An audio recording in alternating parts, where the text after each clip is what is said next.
This month, we are exploring pop culture, and today we are talking all things movies and film. From the bisexual tropes that still haunt Hollywood to the good, the bad, and the questionably bi-coded characters we grew up with, we are breaking down how cinema has shaped the way we see ourselves. We are asking, why do we care so much about celebrity culture? Why is bisexual representation still a mess in so many ways? And most importantly, what actually makes a good bi character? We will also look at the GLAAD Media Report and the ongoing underrepresentation of bisexuality on screen.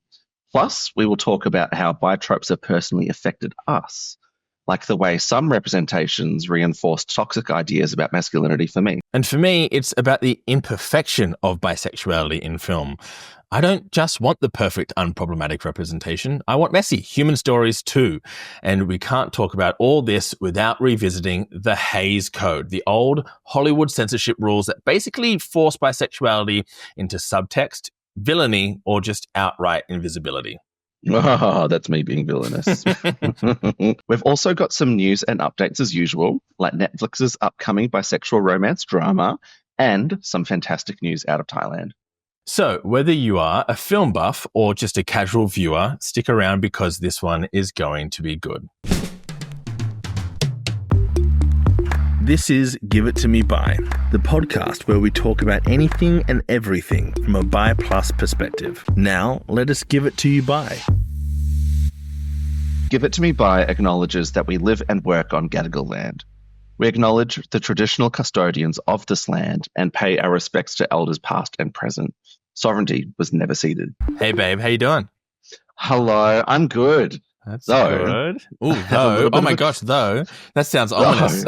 Oh no. Well, other than being a villainous bisexual, as we villainy. said in the intro, villainy. I'm also a little bit of a sick bisexual this week. So a little bit of a sick one. I got a bit of a sniffle, but like everyone around me is sick at the moment, so it's fine. It's the last week of January. We've got Mardi Gras coming up in Sydney in 2 weeks' time, for 2 weeks. So I'm just resting, digesting, because it is going to be an epic month ahead. We love a pride season. I mean, look, the benefit of being an antisocial homebody is I don't get sick. And for some reason, Heidi, my partner, and I hit the jackpot last year. We moved my son's daycare and the previous daycare was sick every 7 to 10 days, but since moving has been sick once in like a year, which is just wild. And I'm touching wood, and I know all parents of young children hate me for saying that, but yeah, I don't get sick often because the kid isn't sick that often, which is awesome. And yeah, Mardi Gras, really, really pumped for this one. I might be involved in a few different things. I know you're involved in a few different things. What are you doing for Mardi Gras? Yeah, so for our listeners overseas, we've got its official title, I know everyone, is the Sydney Gay and Lesbian Mardi Gras. But that is our pride, basically. And it's one of the world's longest running pride events, if not the longest running pride event. Certainly one of the world's largest. The parade alone attracts 250,000 people to view it. There are about 30,000 people marching in the parade, but it goes for 2 weeks and it's a full cultural calendar. It is enormous. And we had World Pride here a couple of years ago as part of Mardi Gras. And so, yeah, we just do this every year on repeat, go wild, go fully queer, neck deep. Yeah, it's so much fun. Have a funny Mardi Gras story about the distinction between Australian Mardi Gras and elsewhere. So I used to play in a band, and my singer in my band is kind of notoriously a bit awkward on the microphone in between songs, and padding for time. Let's say it wasn't their forte. Wonderful performer and wonderful singer, but the banter wasn't something they were extremely comfortable with. On one trip to America, they were playing kind of like an industry party, and it was for Mardi Gras. But the Louisiana Mardi Gras. Well, yeah, exactly. Yeah, got it. Yeah, not the one that we know, but he didn't know that. So he's playing like an acoustic set in the backyard, and in between is trying to banter and keep the crowd engaged, and says, "Oh, hey guys, happy Mardi Gras. How good is it? We love the gays." Everyone just was like, what did you just say? What the heck? I was so confused, and I've never let him live it down. It's one of my favorite stories. Just this awkward Australian guy coming over to this party where everyone is just kind of very cool. It's that kind of party the really cool kids go to. Just standing in the corner going, "We love the gays." It just makes me giggle. We do. That's funny. Yeah, cultural context is very important. So I don't know where they got the name Mardi Gras from. I'd really love to know, actually. But yeah, started in 1978 as a protest, and now it's just become this huge. It's one of the largest public events to happen in Australia. Yeah, and it's an absolute time. I was very fortunate. I have a friend who was on the board of Mardi Gras for quite a while and got me some VIP tickets a few years ago. My very first one was 2020. I've always wanted to go, but always I'm not a planner sometimes with like events. And so I got the VIP treatment just before the world shut down for COVID and stood next to JVN from Queer Eye and Dua Lipa. Hey. I didn't know who Dua Lipa was. Like, I knew the music, but I didn't know who it was. And just there was this rush, just this tidal wave of shirtless men pushing me around. I was like, what is happening? And taking a photo of this woman. I was like, I feel sorry for them. But it was Dua Lipa standing next to me. It was really great. That's what you can expect about Mardi Gras. Dua Lipa's just there. yeah. It's a good party. You're involved this year. You're marching. I am. Oh, yeah. So this is my little bylight, and I'm quite excited for it. So normally when I march in the parade, I'll do one of the charities I'm involved with, and it's always I don't know. It's always a bit twee.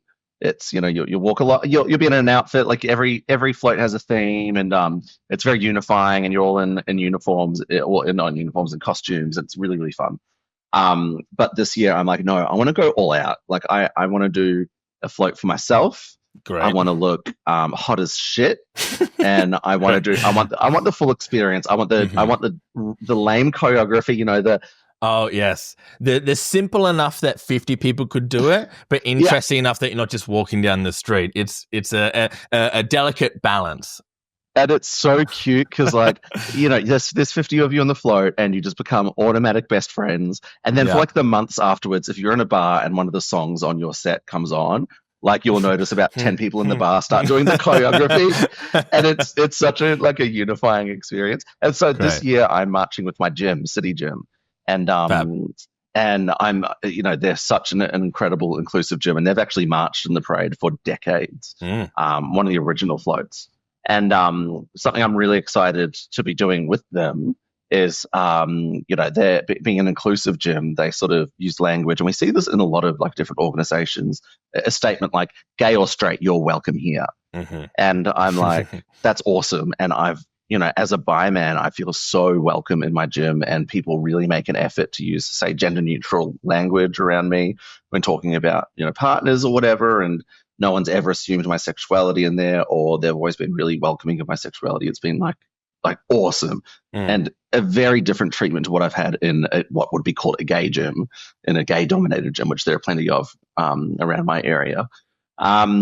And so, I'm really keen for them to get some bi language in there, and, gay, straight, or bi, you're welcome here. Yeah. And it's awesome because it is already their ideology. It's already their attitude, in that they are welcoming of everyone. I'm like, let's put it in paper. Let's put it right up there in big lights. And so really excited to be representing the bis on that float.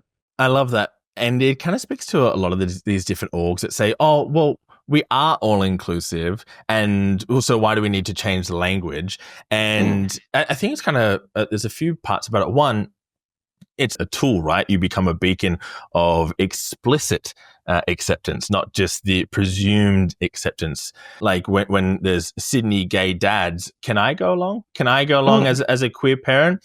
And you email and they say, oh, of course, come along. It's like, oh, cool. But I had to email to go through the hoops to see if I was okay to go along. I don't want to take up space that isn't my space to take up. But and so it's nice that they do it already. And the explicit nature of the language coming into play would be really cool. And I imagine I mean, I've always thought, isn't it like business savvy to be really inclusive? Like you would think so. Totally. It's like, Well, when you look at the numbers, it's like you want to at least mention the biggest queer cohort. Yeah. And I think we're getting there. We're getting there. And that we're talking about that as well, Chad, I think, is like a media representation. It's sort of this representation in our organizations and businesses, but also in media. We're moving towards a place where that using that inclusive language should be extended beyond the binary of gay or straight and include us, the multigender attracted cohort. Totally. And it kind of plays into some of the tropes that we'll talk about later about like not saying the word bisexual, kind of showing it but not saying it, and how that plays into characterizations of characters in film. Speaking of bylight, so yes, give me yours. I had a babysitter. My mum came to Sydney and looked after our little one. Getting a babysitter for us is a rare occurrence. We live away from our families, and it is expensive to get a babysitter. So we very rarely get to go out by ourselves. And you're probably thinking, how is this a bylight? One, I'm bisexual, so that's why. But also, we went to our favorite ramen joint. And also, this is our bloody podcast. We can use whatever bylight we want. Went to our favorite ramen joint, and then went to our favorite little cinema, which is the Ritz Cinema in Randwick. It's a cute little Art Deco theater. That is, one, very cozy and homey, and also very cheap. Like, you're not going to see a movie as cheap as this anywhere in Sydney. I refuse to spend $50 on a ticket at Hoyt's. That's ridiculous. And for years, they had a broken parking lot machine, so you could always get out for free. Like, if you use the validate ticket, you could use the validate parking ticket option. Because I've been to the movies, it would break the machine and then they just let you out. And I did that for years. It was fantastic. Anyway, Heidi and I went and saw a movie called We Live in Time, which is a fantastic new kind of romance drama with Florence Pugh, who we stan. Florence Pugh. Love Florence Pugh. Andrew Garfield, also stan Andrew Garfield. For my musical theatre fans, that's Tick, Tick, Boom actor we love. And there was this moment in that movie of bisexual representation that felt so wonderful. They had just kind of hooked up together. They've just met. And sorry, spoilers for anyone. It's not big spoilers, but it's a moment. And, it's a spoiler. Yeah. And he's woken up early and is kind of looking around her apartment and sees a bunch of kind of moving boxes with photos of Florence and her ex, or Florence and a woman, very cozy in these photos. And Florence wakes up and says, "Oh, that's my ex." And there was no kind of like moment of uncomfort or fetishizations or anything. It was very normal. That's my ex. We were together for a long time, talked about how long they'd been together. That's also rare. And then also said, and we were starting to make plans to have a family together. And then down the road, it didn't work. And so, wow, all these three moments. One, the recognition of very so what about it, which I loved. Two, like a long, healthy relationship and family planning between two women, which is just wonderful. And it was just very normal. It was very kind of insignificant, inconsequential, and cute. And I loved it. That's and beautiful. I was like, I was in the cinema just going, yes! I love it. It's completely normal. And then you get the pom-poms out. Yeah! I definitely had some pom-poms and I was going nuts in the cinema. But yeah, it was a really like unexpected, beautiful moment in a very also beautiful film. I was very emotional. It's a very emotional film. Yeah. And so if you want to see a beautiful film with some very, very quick but very nice representation, then We Live in Time is that film for you. But sometimes like that sort of representation is the best when it's just a moment, a completely normal moment and a completely normal relationship and a completely normal interaction. No song and dance. It's just what it is. The genders of our partners, prior or present or future, are not a factor for, certainly for me. I don't look at people's gender, or it's not the highlight. It's not what I'm looking for. It's incredible people who are monosexual, who are straight or gay, who, for them, they think that gender is like this big thing. And for us, we're like, no, this is how we treat it. That's just my ex. Yeah. As someone who wants to write stories and it is on my bucket list to write a musical, I really want to write about bi stories. And I'm always kind of wrestling with this idea of how central to the plot is the bisexuality. I think we do need a lot more stories that are explicitly bisexual, and that is the point. And kind of wrestling with that. And then how do you show it? How do you show bisexuality in a story without them walking around declaring it all the time? Do you show multiple partners? Do you show and then how does that play into the narrative? And so it's just nice to go, oh, it can just be context, and it doesn't have to be the point. Like you were saying, like people always say, like, why do you make it your whole life and your whole identity? Well, she doesn't. And also her relationship with this man is also her bisexuality as well. So it's really cool to see that. I really enjoyed it. That's awesome. Actually, Chad, I think I just caught myself out then being a hypocrite because I always find myself being caught between two spaces where I want it to be completely normal and completely a non-issue. But then also, as we all know, visibility is so important to me. And I will often find myself and catch myself sometimes using gender neutral language, or sometimes I'll make a big point of using gendered language, especially as someone who, is queer coded, or who, if someone doesn't know me, they might not be able to interpret my sexuality. And if I want to make a point of my sexuality, then I do have to make a point of using really pointed language and make a song and a dance about it. So I would really love to get to a point in the world where that's not a necessity.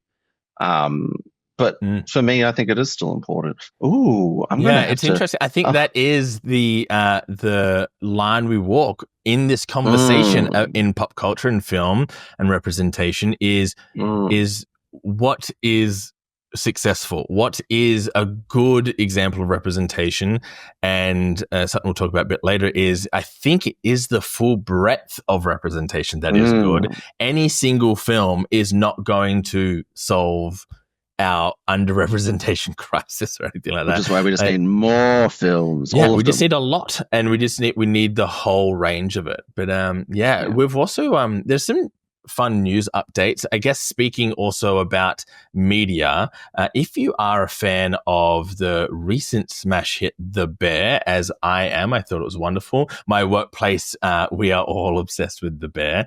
Jeremy Allen White, who plays Carmy, very handsome man, is about to produce and star in a new Netflix series being touted as the bisexual romance drama. It is based on a book by the same author who wrote Call Me By Your Name. So Call Me By Your Name, a very beautiful story, and some bisexual representation in there as well. That's really cool. Probably one of the hottest names in Hollywood, especially in TV right now, is Jeremy Allen White. So for them to be attached to this, but not just attached, but actively producing, is really cool to see them kind of putting their name and their resources behind a story like that. I don't know what the story is about, to be fair, but I guess we'll see. That's so exciting. That's really exciting. Yeah. Oh, okay. I feel like people are going to be talking about this a bit. I find the Netflix thing tricky because Netflix have been in hot water the last few years. One, they have a huge queer department and produce a lot of queer film and TV shows, yet they have also doubled down on platforming some really problematic, the transphobic views and comedians and other content. And then when they've kind of been called out for it or whatever, they've doubled down and got that person back on and paid them more money and all that kind of stuff. It's like, oh, I don't know how to approach Netflix. I think it's hard to expect businesses to represent and reflect our values and just realize at the end of the day, they want to make money. They're going to make all content for all people because there's an audience that will eat it up. And just kind of, I guess, be okay with how uncomfy that feels. Yeah, I think we're going to see a lot more of that in a lot of domains, even well beyond pop culture, in that we're going to see a lot of the brands and whatever that we trust, have trusted, are going to start looking a lot less trustworthy. Backflipping. We've seen a bit of that since the inauguration. A lot of these companies that roll out Pride Month merch and change their logo to the rainbow have started stripping all their DEI stuff and firing staff, and it's like, okay. Or doing it all, platforming transphobes, homophobes, biphobes, whilst also platforming the queer community. Yeah. How comfortable we are with that, we'll see how this will. I guess they're not our friends at the end of the day, right? They're not businesses at the end of the day. They're businesses. They're there to make money, to make more money, and make more money, and to expect we're finally realizing that. Is probably a lost cause. But then it's just like, how do you want to participate? Do you want to consume it? Do you want to give them your money? It's a bit tricky. Yeah, but also because these are businesses, and the GLAAD report actually notes this, money talks. Money does talk. Money talks. Money is influence in these spaces. And you can definitely take a stand where you decide where you put your money. But what happens from those decisions? We'll see. Totally. Interesting. Yeah, I guess on the back of last week's episode, talking about like your power, we talked about kind of collective and local power, and money is a huge way to have influence. And I mean, these people that own these companies are billionaires, so they have more influence on the immediate scale, but completely taking away someone's opportunity to make more money is a great way to wield your collective individual power.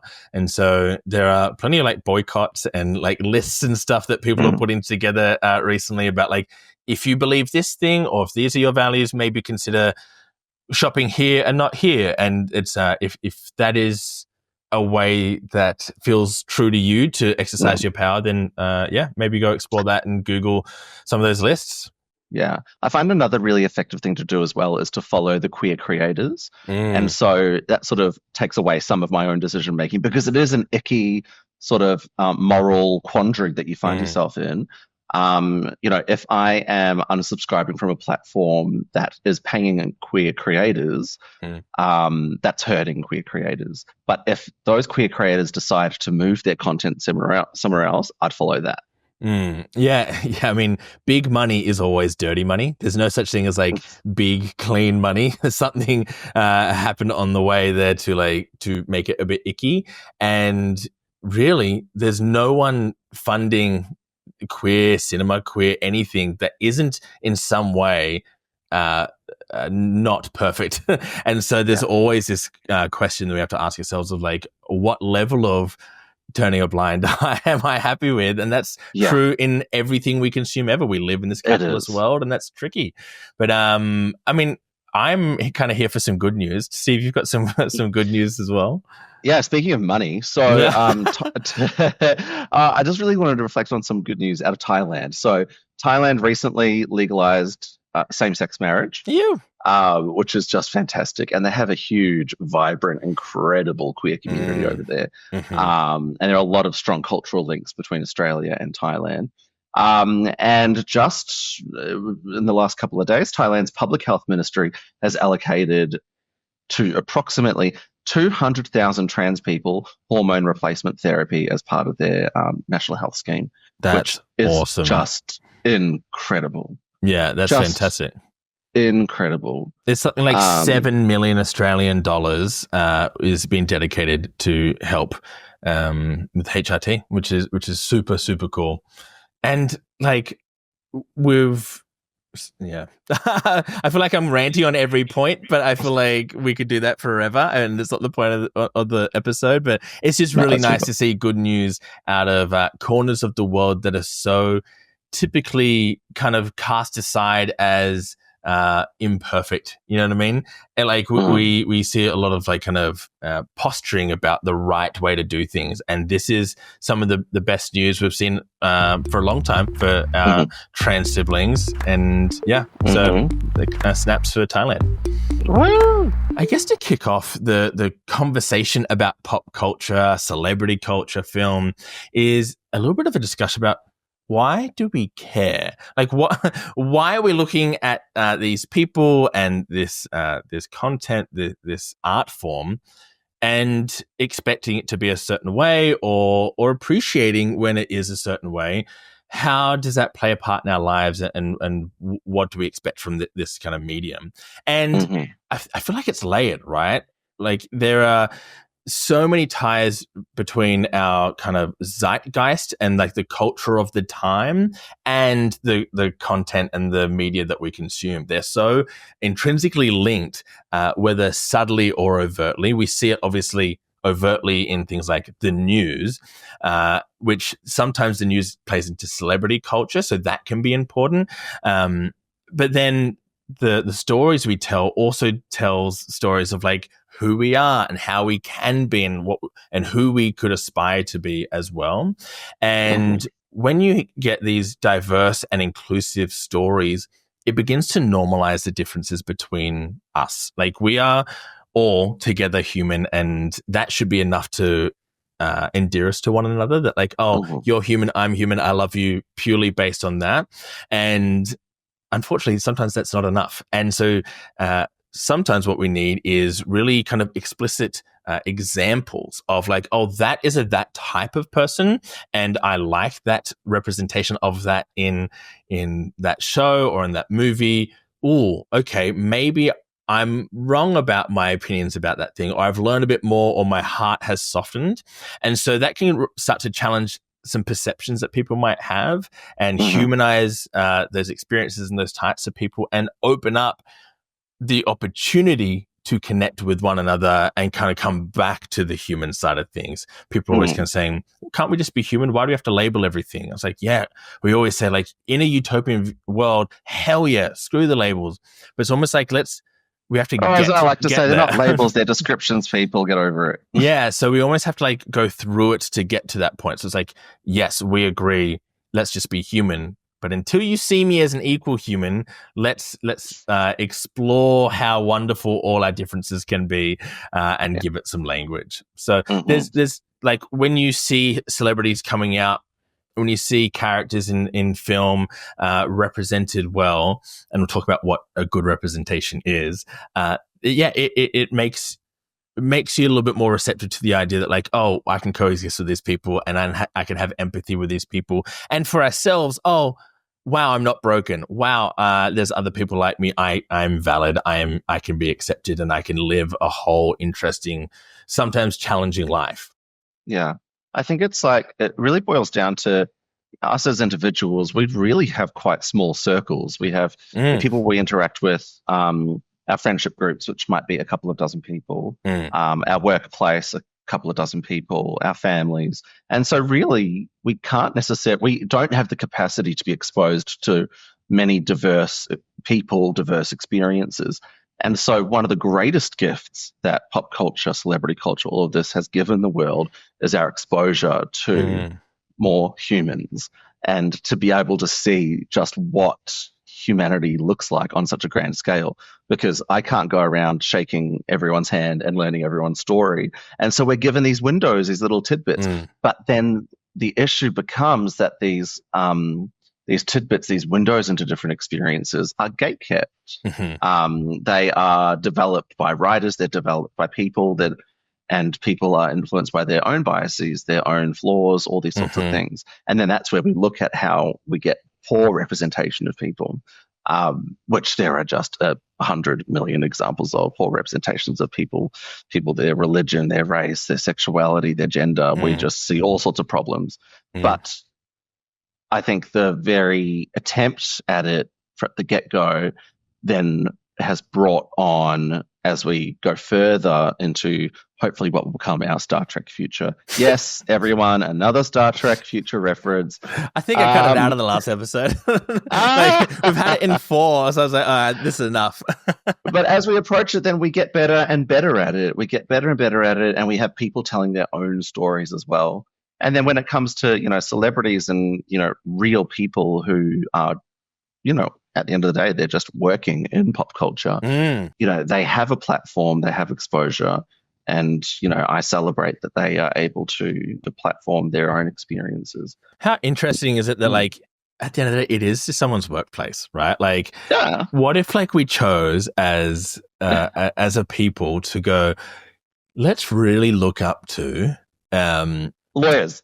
Let's make lawyers celebrities. Celebrity lawyers. And I know that there is a couple of them. But like, what if that was our insight into not insight. What if that was our fascination as a people? And we lived in a world where courtrooms were our pop culture, and the celebrities were lawyers, and everyone talked about this court case and this. How weird would that be? And like, we'd go to the courtrooms on a weekend. Hey, do you want to go see this case? Like, that would be bizarre. Giant stadiums for court cases. Yeah. Wow. I mean, I know why story is exalted to the level that it is. Like, story is what makes us human. Story is what connects us. Story is how we have survived. And so, like, we thrive on good storytelling. And so we if people are particularly good at it, that's why we kind of lift them up. But how weird would it be if, like, road workers are the people. Oh my gosh, they're at the front right now. Let's go out and get an autograph. Like, that's so funny to me that it's, and they're paid millions and millions of dollars to do that task. Bonkers money. Yeah. Yeah. Wow. Slight tangent, because celebrities, we view them as celebrities, and so I feel like we sort of discard them a bit. But I actually love hearing from big name actors talking about their craft. Like, I was recently watching something, I think it was with Angelina Jolie, and she, by absolute bloody bicon, my God, Angelina. And sorry to that. I think you're drooling a little bit. respect it. Well, no, I'm going into my respect for her craft, and she's played what some people might call trivial roles, or like in trivial movies and like big movies, which we also tend to discard and just consider them easily consumable things. But to actually hear her talk about her process and her art, and actually it's quite an intimate thing, even for these big name actors.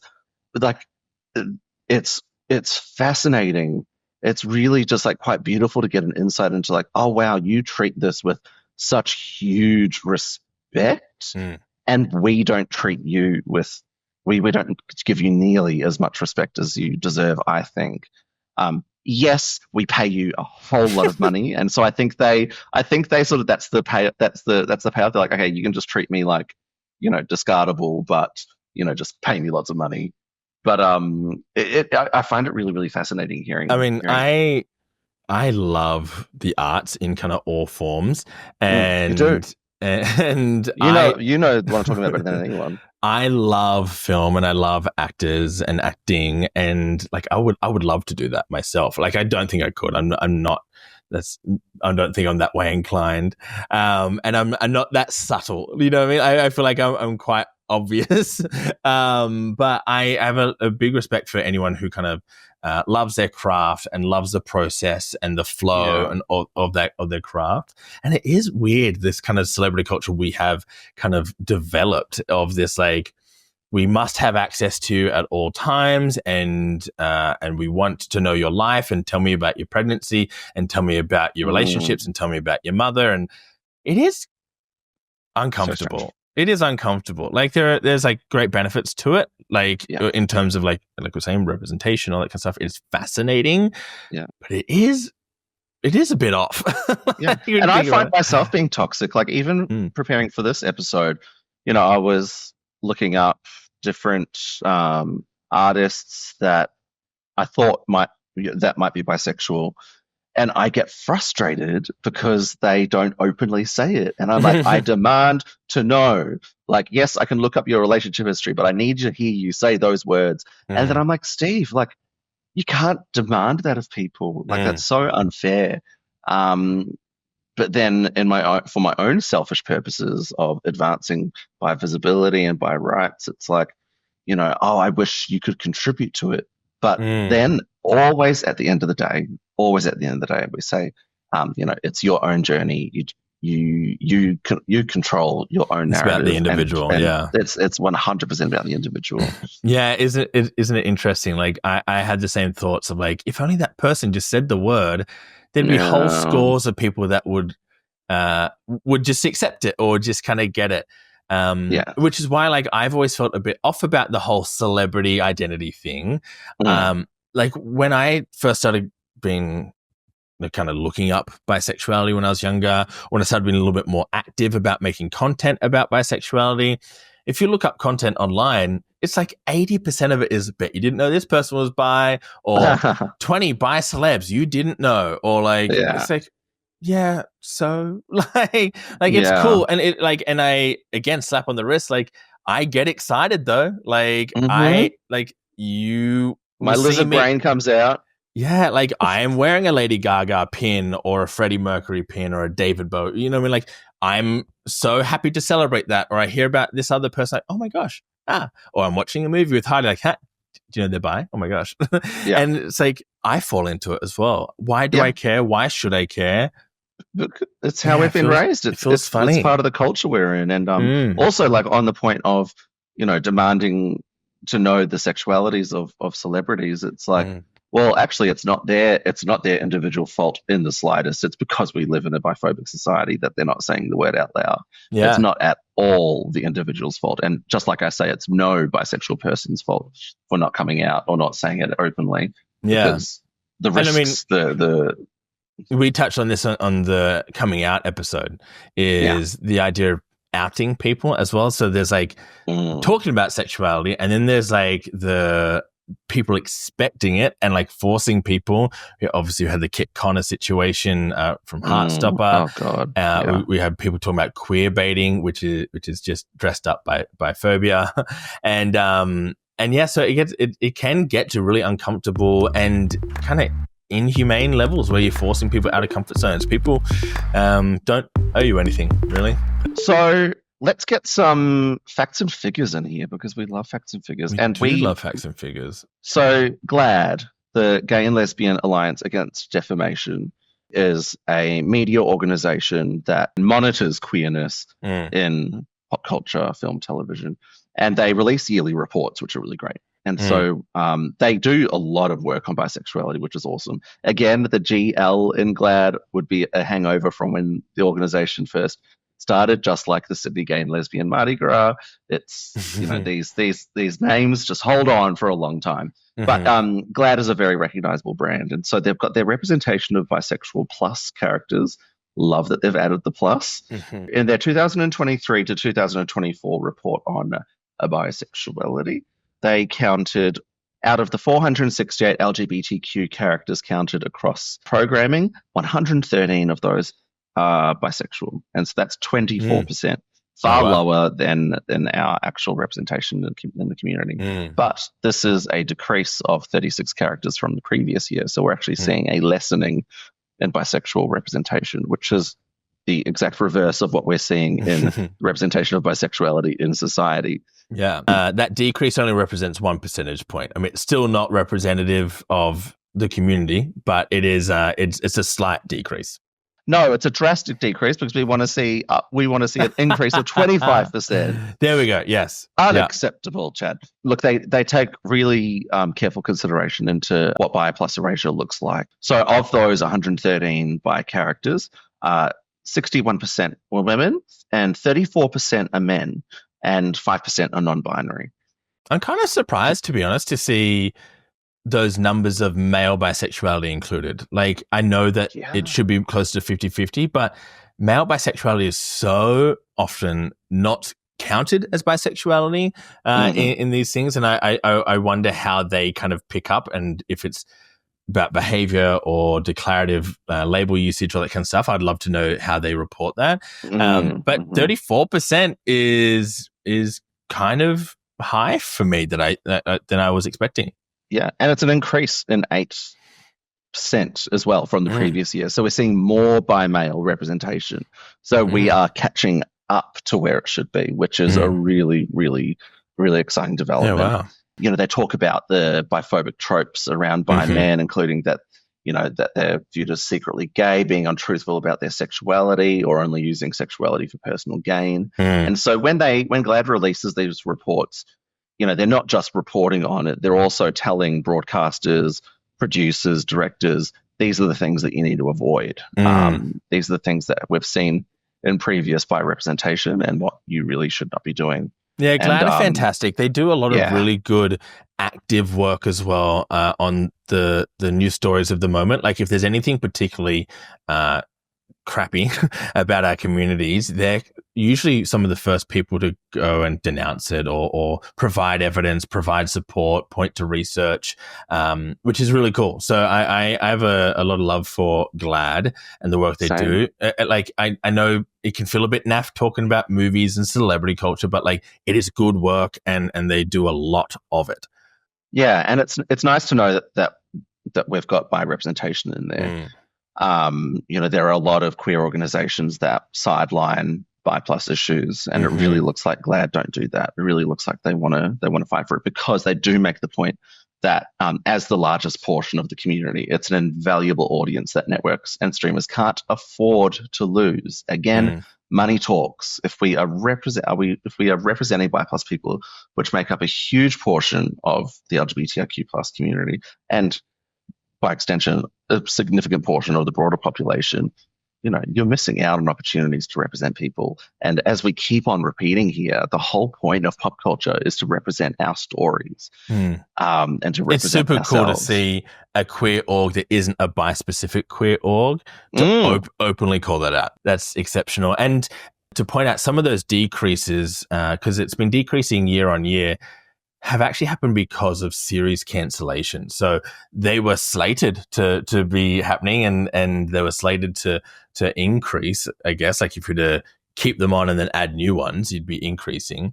But yeah, because of COVID, because of a number of other things, a lot of series have been dropped and so we lose those characters on screen. And especially I think that is interesting for bisexual characters, because so often, we've talked about this before, it's like if you see a queer character on screen, say a queer man, it's like, oh, they're gay, queer woman, they're lesbian, and there's almost that kind of default nature. Or it's like, here's my gay best friend over here.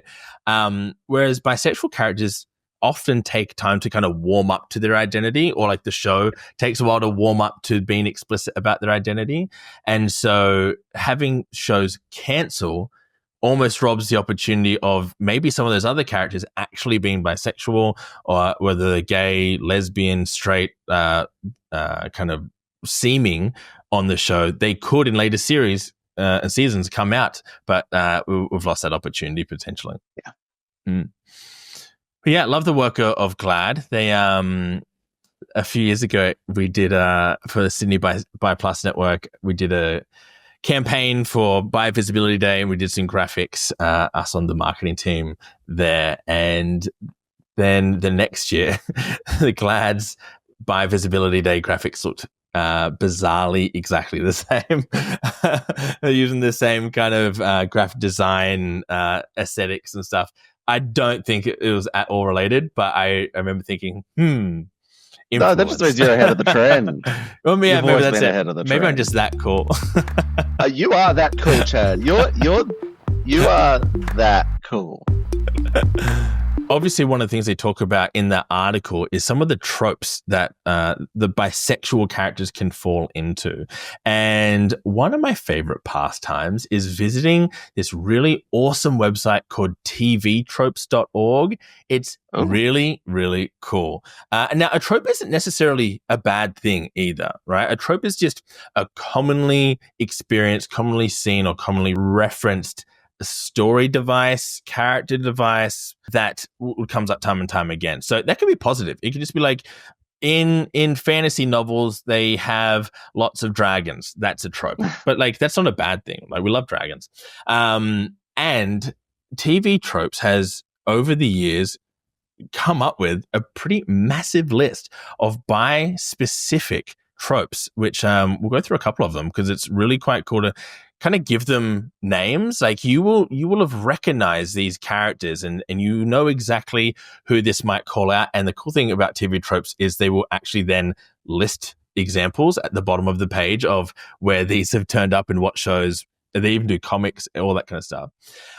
So I'll kind of speed through a couple of them. There's too many to go through all of them, but a threesome is hot is a trope. So the idea that like if you're going to have a threesome, by nature of it, most of the time it's going to be multi-gender.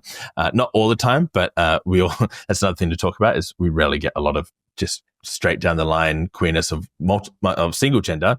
But that like threesomes are hot, and inherently that means bisexuality is hot. So it's like a fetishization. But not too bi is another trope. So stated to be bi, but only really seen interested in one gender. And so obviously that is real for a lot of us. So like a lot of us have a more dominant attraction to someone of a particular gender or people of a particular gender. And so this is kind of that on film. So it's like, I'm bisexual, but it's almost just like a stated thing, which again is kind of good representation. Previously might have been seen as bad representation. The one that we're all too familiar with is the depraved bisexual.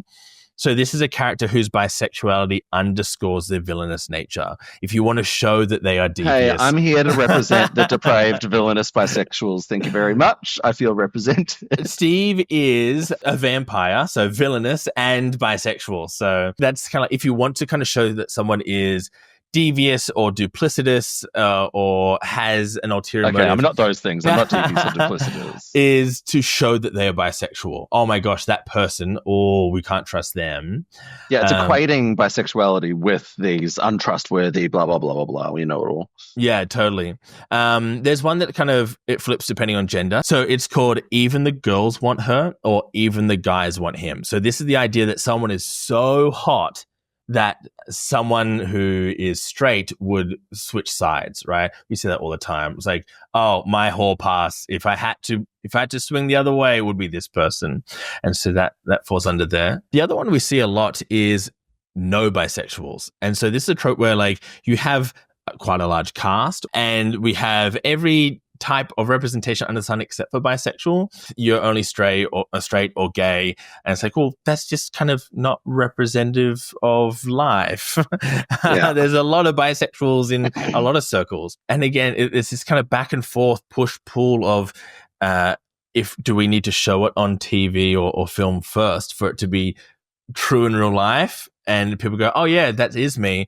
Or do people need to come out in real life to then go, oh, that's a normal thing, let's put it on TV? Yeah, so, chicken or egg, right? Yeah, a bit funny. Like, is this inaccurate? I guess there are a lot of circles of people where maybe no one is seemingly bi, but maybe 5 of them are, and just no one's out. That is true. Which is something which is true. Yeah. And like that also brings into question, it's like, what role does pop culture have in shaping culture or in shaping society, or in reflecting society? Because a lot of these tropes, as horrible as it sounds, are true. A lot of these, the closeted, the ashamed, the blah, blah, blah, blah, blah. I recognize those in so many people. I recognize so many of those in myself. But then, and as we'll talk about a little bit later as well, these representations, even if they're true, if they're negative, they can really negatively affect individuals and whole communities. Totally, especially because like some of these things are not true in like a factual sense, but true in a perception sense. So people might perceive, like we've heard the trope time and time again of like you date one bisexual who might treat you poorly or whatever, and then you go, oh, all bisexuals are this or all bisexuals are that, and then you see it on TV, you go, told ya, there it is. Like Sex and the City just proved it. And so what they're doing is like, it might be reflective, but it could also be reinforcing something that is a bit of a tricky or problematic framing of the bisexual experience, which is something like, I guess I want to talk about a bit later, but ties into this, so I might loop it in, is what do we expect when it comes to bisexual representation? And I think I have grown or changed my opinion over time in this. I think previously I'm like, I so desperately wanted positive representations or more true to life or more maybe just reflective of my circumstances, so I can point to that and go, see, that's all it is. That's just me there. That's fine. Like I'm in a long-term healthy relationship, and or this one, it's a parent, or that over there, that's a fat person, or whatever it might be. Like that is just like, that's my experience on screen. And then you kind of realize like, oh, like the broader kind of slate of cinema is so up and down and everything and this, that, and the other, that like, I know a straight guy can look at 1,000 different things that represent them and 10,000 things that don't.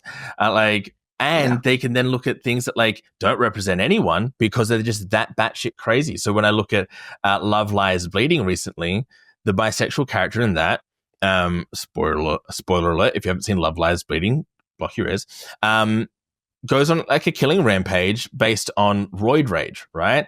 It's they're a competitive bodybuilder. They do steroids and then they kill a few people. There's a lot more context to that. It's not just about roids, but I go, oh, why do they make the bisexual a killer? Then I go, this isn't grounded in reality. This movie is kind of batshit, and it goes to a place that like is very clearly not based in reality at the end, where you've got people the size of like buildings and stuff like that. It's like, oh, maybe this is what we need. Maybe we need really diverse, bizarre, and all over the place representations of bisexuality, and just make it just a fact of the movie, not the fact of, I don't know any 50-foot women who are bisexual. It's like, well, no one does. Like, so I've kind of grown. Like, I feel like I'm like, give me more. Just give me more and more and more. Typical greedy bisexual. And then it will just come out in the wash that we have some positive, quote unquote, and some less than positive or less than perfect things, because that's just how life is. No one is a perfect bisexual, and my version of bisexuality isn't your version of bisexuality, nor should it be. So I know I'm kind of like, I'm here for it all now.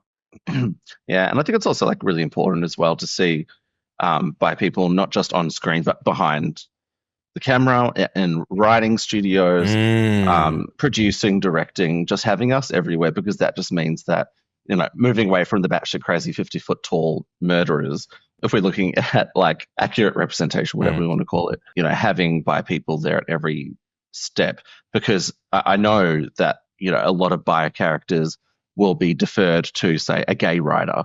And, you know, as well-intended as anyone can be, you can't possibly represent people. I mean, that's a whole other argument. You have to be of an identity to be able to act or write for that identity. I've gone back and forth on that one over the years as well. Yeah. All the time. Yeah. But I think, you know, the proof is in the pudding. We've had a lot of bi characters written by non-bi people, and they've never come out particularly well. So let's give it a go. It's kind of the idea we were talking about before of like, why do we need to label everything? Can't we just be? It's like, yeah, sure. And then why does everyone need to be in the writer's room, or do you have to be this way to write that character? It's like, well, no. But at the moment, there is like such low representation of bi experiences in that writer's room that if we wanted to write a dumb, campy, toxic film about bisexuality, then that person can also have a say of like, yeah, no, that fucking slays. That's dumb as shit. Like, let's make the bisexual character this crazy whatever.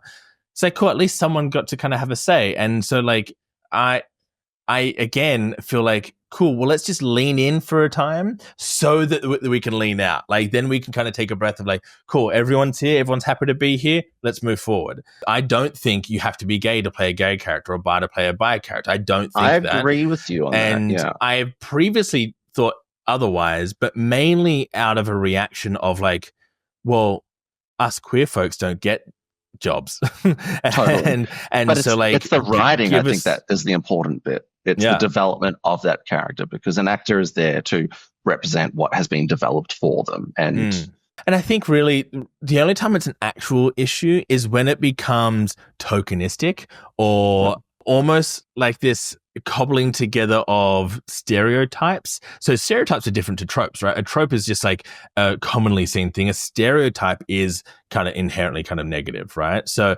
some of my favorite queer characters are played by presumably straight men. What was the one? Supernova recently. These two gay characters played by Stanley Tucci and Colin Firth, I think. And that is one of my favorite movies. Just so beautiful, tragic, but beautiful. And like, wow, that is queer love. Like, that is beautiful. And I mean, Stanley Tucci plays the best queer character in every movie he's in. But like, but it's when you see James Corden in The Prom, it's like, oh man, okay, that feels icky for some reason. Like, you'd feel like you just went, cool, I am just gonna flail around and be my version of 80s flamboyant, and that's what gay means. I was like, ugh. And maybe it's just I don't like James Corden and he's not a great actor. But yeah, I think that's the only time it becomes problematic, really. And then you go, cool, why did that person get the role versus someone who could have very easily done the role with some grace and some informed history? Then the argument starts to kind of take shape. But if you kind of zoom out and go, well, it was just done poorly, so now it looks bad. It's so like, Chad, when we were talking about this topic, I like to bring most of our topics to the personal as well, and sort of think about how these things have impacted me personally, right? I think back to before I came out, and then when I came out, and then now living openly as a bi man, and how so much of these bi tropes, bi representation in pop culture have impacted me personally. Yeah. And I really boil it down. I love using the example of how back when I was on Grindr and I'd turn up to a guy's place and how much of a disappointment I felt like I was with them, because I turn up and I'm my lovely, fun, gorgeous, fabulous self, and they're expecting the masculine, repressed, straight acting in bunny ears, bi guy, because I'm open about, when I'm on apps, I'm open about my bisexuality because, I want to meet other bi people. Back when I was looking, whatever I'm looking for, you're looking for people who share interests. And so having my bisexuality out there was really important to me. And like, I'd turn up and just be a big old disappointment, or like just good enough. And I always look back to like, why do people expect me to be that way and not the way that I actually am? And it's like, oh yeah, if I look into pop culture and how bi men have been represented, it all comes back down to that. Especially if people haven't been exposed to bi men or know a diversity of bi men, all they have to cling on to is pop culture. It goes back to what we were saying earlier, in that our social circles are small, and so our window to the world is pop culture. And so how does the world view bi men, and then how does the world view me? That always really, really impacted me. It's also interesting to look at this now as two people who are very out, very comfortable with their sexuality, and can look at it very matter-of-factly. However, I also remember being young, and there are just these ideas, pervasive ideas that people get that usually kind of trickle down from either pop culture or politics or family values, whatever it might be. They get into the water, or they get into the soil, and that is the ground of which you grow in. And so you grow inside of this environment that just tastes a bit sour and just feels a bit like, oh, people don't like this part about me. I shouldn't reveal it. I shouldn't tell people. I definitely shouldn't be proud of it. And so like I've heard from people, no one explicitly doesn't like bisexuals, or no one explicitly here is homophobic against gays. It's like, well, sometimes the non-explicit is trickier. Like if your dad is homophobic, you go, cool, I'm going to avoid my dad. But like if your folks are a little bit, I don't know, have these offhand comments, or like act a certain way around certain people, or let's turn that show off because that's a bit whatever, It's like, oh, I'm now confused about how to act and how to hold myself and how to interact with the people that are supposed to be my safe people. And that can be really tricky, is that gray area in between. And we don't realize, and maybe we're kind of a little bit removed from it now, that as kids, that is directly tied to pop culture. That is how those things come into the consciousness of the general population. Well, like for me as a bi man who is, in the queer community or in the gay community, it's like the second I bring up relationships with women or, guys will be talking about, what they did on the weekend or whatever, and I talk about what I do, no, shut down. Don't want to hear any of it. That's not of interest. And that, that signals to me like, okay, this is not the space for me. And it also really impacted me when I was coming out as well, because it's like, oh, I don't fit that trope. I don't fit those stereotypes. I'm not a straight dude in hiding, or what are these other things. I'm just myself, and it made me question. And we've talked about this before a lot, Chad, and we've talked about this personally as well. In that I didn't think I'd have a place in the bi community because I'm not that bi guy. I'm not that archetypal bi guy, even though I'm extraordinarily bisexual. But then the second I came into the bi community is when I realized, oh, there's this such huge, diverse experience of masculinity and femininity and everything in between within all bi men. That is just, we've been lied to through pop culture about what bi men look like or what bi men should be. And in fact, it gave me, the second I came into the bi community, it gave me absolute permission to be exactly who I am. It was the most extraordinary feeling. And so I had to free myself from pop culture. I had to free myself from these bi tropes internally. And it took a lot of internal work to get to the point to where I am, and then realize like, oh no, like we're all part of it. And so I'm just really lucky that I'm able to get out of those pop culture expectations, those representation expectations, and live in the real world, because there is a real world here.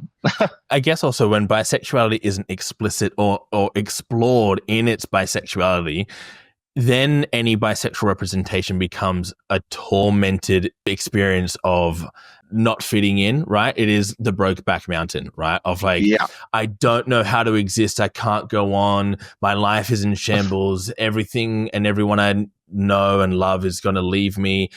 And that becomes what bisexuality, it becomes a proxy for that experience. It becomes this like, the only thing we have are the tormented stories. I always really loved, I think probably the most influential celebrity and actor was Alan Cumming, who is who's a bi guy who just fully inhabits himself and is completely unapologetic. And that's really who I grabbed onto, and literally grabbed onto once I met on the dance floor at Tropical Fruits a few years ago, a queer festival up in the Northern Rivers in New South Wales.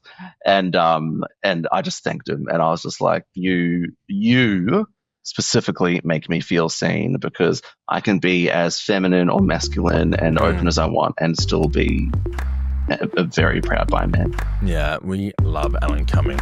Yeah, it's interesting to see where some of these things have come from. Like we think that it's just this thing that popped out one day of like, we don't like the queers, so let's not put them in TV. But there is actually a thing that happened. It is called the Hays Code, or more officially called the Motion Picture Production Code. This was a kind of industry-wide moral code and moral kind of guidelines that dictated what could and couldn't be seen in Hollywood films. And so this was from like 1930s, I think like maybe 1934 to 1968, interestingly, the year before Stonewall.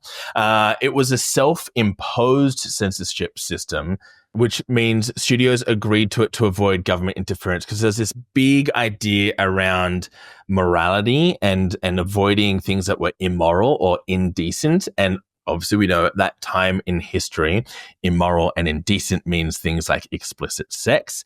Crime without punishment was one of the things that you couldn't have in TV. If someone committed a crime, they had to be punished for it. Drug use, interracial relationships was something you couldn't see on film. And of course, any open depiction of queerness. Now, I learned about this in more depth. There's a fantastic YouTube channel. I implore everyone to go watch it. The person's name is Matt Baum. Wait, do you behoove us to? I behoove it, look at this? yeah. It's fantastic. They do a bunch of really awesome video essays about classic film and TV. And so Matt Baum, Baume. They also have a book called Honey, I'm Homo, a fantastic play on words. It kind of digs into like how this, like the villainous trope, right? We have this idea, if you're bad, then you got to be bisexual. That came from this era. Queer characters had to be coded or subtextual.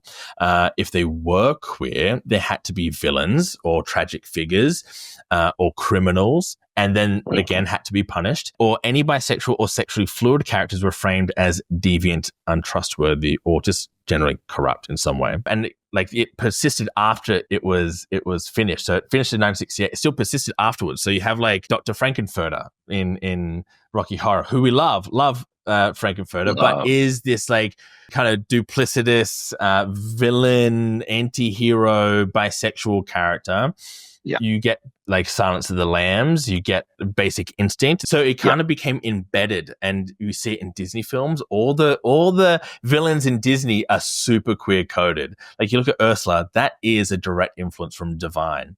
Like look at Scar and Jafar, all these characters are queer AF. And all that subtext comes from the Hays Code. Could we say like that gay characters have freed themselves from that villainy, and yet it's stuck to bisexuals for a bit longer? Interesting. I mean, there's probably some truth in that statement for sure. I haven't unpacked that too much, but it has been interesting to see that over, say, the last few decades, people start to really identify with those villainous characters. Like that we love Ursula and we fuck with Jafar, and like, oh my gosh, like they're so great.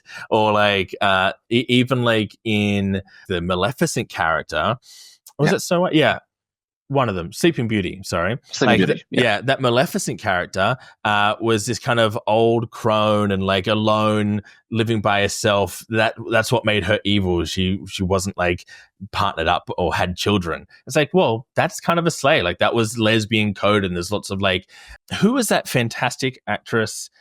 Kind of androgynous actress from the 20s and 30s, Marlene Dietrich. So Marlene Dietrich kind of represented that as well, this androgyny, this like happy to be a particular depiction of womanhood and femininity, which kind of bucked trends. And that's why she became such an icon. It's kind of a pushback or a response to this embedded, don't show the queers on TV. Yeah, queer characters on a whole...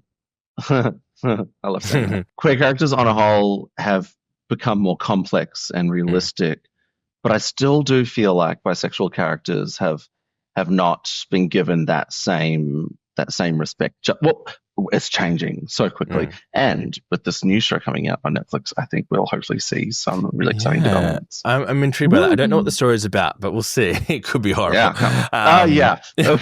I guess I wanted to kind of finish this episode with a bit of a question. Like, this isn't based in like fact. It's not like, is this true? Is this not true? This is very personal and our experience of things. So I would love to ask people, like, what do you think about representation in film? Like, what would you like to see? What is your expectation? And maybe even like, what are some of your favorite depictions of bisexuality in film and TV? If you want to share that on our Instagram or join us in our Facebook group, you can drop it in there. We chat to our community after each episode about what they liked. Love our Facebook group. But then I would love to ask a favor of everyone, if I could.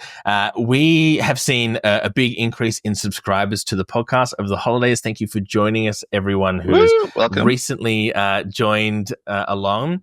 And what I've noticed is with that is if you subscribe, you also get the notifications, right? I subscribe to the podcast. I see the second the podcast goes live, I can listen to it. And so our numbers of listenership have really spiked with new episodes because people are subscribing. So if you are listening along and you haven't subscribed to the podcast and you've enjoyed this chat, we've got plenty more where that came from. You can listen to our back catalogue, but there's plenty more to come. We've got a great year of content slated for the year. So hit subscribe and you'll be notified the second it goes live on your podcast platform, and you can listen along. It helps boost our reach, which is something we're obviously talking about with getting bisexuality into the mainstream. And we'd just love to see you along for the ride. Awesome. Can't wait to hear from you all. Yeah, love yous. Love you all. Thanks for listening to Give It To Me. Bye. See you, folks.